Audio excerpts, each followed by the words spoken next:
Hey everybody, welcome to a special edition of Phive live from our nation's capital. We had a great day of meetings all day. I went to 4 in particular. We met with Congressman Ratcliffe, Congressman Colin Allred's office, Lance Gooden, as well as Eddie Bernice Johnson. Apologize for the noisy tourists behind me, but here are a couple things that we were able to talk about. We first and foremost are talking about our labor shortage and immigration reform.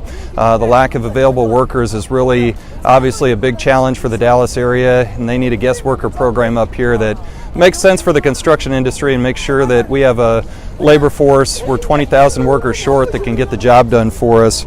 Next, we talked about tariffs, the impact of the lumber tariffs over the last couple years, and now steel and aluminum definitely piling on that affordability issue that we have, and top of mind for a lot of congressmen and women, and we're trying to definitely have some sympathy here, but trying to get something done in terms of a trade agreement with Canada in particular on softwood lumber.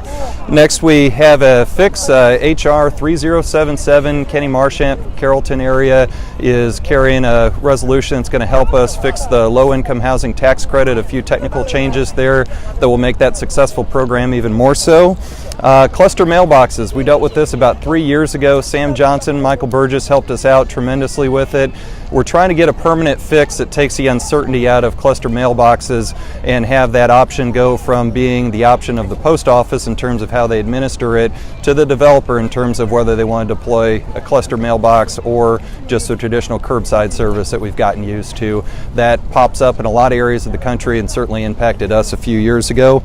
And last but not least, housing finance reform. It's probably the right time to take the GSEs out of receivership and be able to have a lasting program that's going to work. Of course, that's going to have a federal backstop that makes sure that in some of the uncertain times that may come down the road for housing, we've got a federal backstop to make sure that the program is able to continue, and we're able to have the 30-year mortgage, which gives the opportunity for home ownership and creating opportunities. A lot of those opportunities are made here in Congress, made here in DC, and it's an honor to be your voice and be able to be representing this on the Hill today.